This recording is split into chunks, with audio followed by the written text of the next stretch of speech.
You guys are watching the Cowboys Report. I am Tom Downey. We got some Cowboys news, injury updates before training camp, and some takeaways from the State of the Team press conference. Before we dive into that, we will have Cowboys training camp coverage for you right here on the channel. We're 400 subs away from 218,000. Hit that sub button for me right now. Let's begin with the Micah conversations. This kind of dominated the first third-ish, quarter-ish of the press conference itself. Micah is in attendance, by the way. He confirmed that to Jane Slater. All three people at the press conference, Jerry, Steven, and Schotty, mentioned he was there in some capacity. And they were talking about leadership being a big deal again. We'll see what, if anything, Micah does in terms of the on-field drills during training camp. Jerry said he was glad Micah was there. But the main questions, of course, were the positives, right? Or the positives, the conversations about what was going on in terms of the contract talks and where do things sit there. And the main takeaway I have from those mentions by Jerry Jones about Micah's contracts were they just haven't done much here.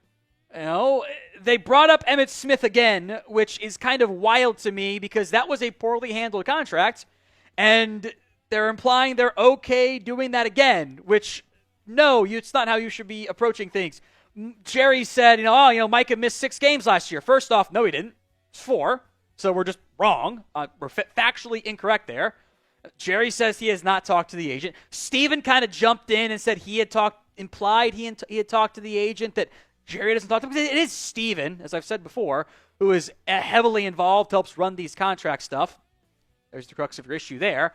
Steven got a little bit, dare I say, defensive with some of the questions from Jane Slater. It wasn't even just like the way he was answering the questions. They were very short, very terse. He also had his arms folded and was like leaning back a little bit. Like the body language was like unhappy, very defensive. Like, even though you have another high-paid player who's not here or hasn't been paid yet and wants to get paid, and it's just another distraction that I don't really like the way the Cowboys approach things here. So, crux of the updates here, he's present. Who the hell knows when we're going to get a deal done? So who do you blame more of those two? Got to pick one. You can assign some blame, but who gets the most of the blame? MP for Micah Parsons, JB for the Jones boys. Let me know at the pinned comment of today's show. Now, Steven also it's also Steven, so sometimes he's just not being truthful about it. He implied that the Cowboys were open/working on additional deals beyond Micah Parsons, which we have seen before. We've seen the Cowboys pay somebody else before the big contract was due. I think back to the La'el Collins deal, even the Trevon Diggs deal to an extent. Those got done with a little bit more urgency than some other players who maybe were asking for true top of the market price tags there. He was asked about Tyler Smith, would you work with him? And he was like, well, who says we haven't worked with him? And the follow-up was, did you? And Steven was like, I'm not going to get into it. Which on one hand, okay, but you brought it up, by saying who says we haven't. But also, I'm okay not saying if you have or haven't. Actions speak louder than words, and their actions haven't been very good. That's the crux of the problem. Now, speaking of words, the drive-bys from Jerry Jones today were something. And he takes the shot at Micah for missing 6 games. Not true. They were kind of, again, talking about contract stuff here, about, you paid Trevon Diggs, you paid Terrence Steele early, and his response was, well, should we have waited? Which, should you have? Maybe. Steele was RFA, so he kind of had some limited timelines there. But also, do you want to say that out loud? We can say that. Should you be saying that? He also took again a couple other shots at Diggs of out of the blue, he was not there. We all knew Diggs had it in his contract that he had to be present or he was going to get docked $500,000. I'm fine docking him that. It wasn't from what his contract stuff was. To kind of bring it up a few different times, feels a little bit unnecessary. Okay, you say he's got to earn, he didn't come. Okay, he worked from home. It was in his contract. He had to work in office. Okay. As long as the results on the field are good, he gets the other salary. No one's upset about it. Going out of the way to kind of take, even if it's intentional or not, shots at guys like Diggs, I don't think that's good business. And this is not the first time they've done that, which makes me think it is a little bit intentional in the end. Give me your one-word reaction to the state of the team this year. I think Wi-Fi is a good one word since it wasn't working for the actual Cowboys stream itself. So give me your one word. Classic is another good one maybe. Expected. Par for the course is a phrase. It's not obviously one word. Then in the comments of today's show. We did hear a little bit from Brian Schottenheimer. We'll hear more from him on Tuesday and Wednesday and everything else there. He made the comment he wants good physical practice once the pads go on within the rules that they have to abide by. Talked a lot about winning the line of scrimmage, which is great. Every coach wants to win the line of scrimmage, but again, your actions speak louder than words. I'm a bit worried about your trenches right now, right?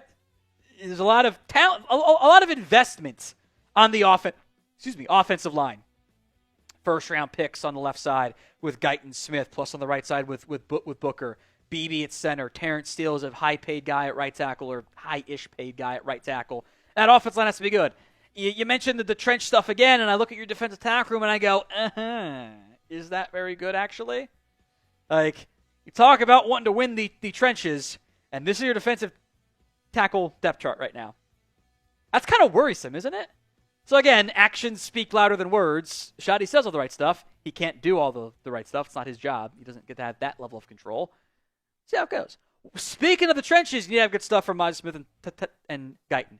Schotty asked about those two guys. Had plenty of praise for him. Said Mazi looks great, ready to go. Looks awesome.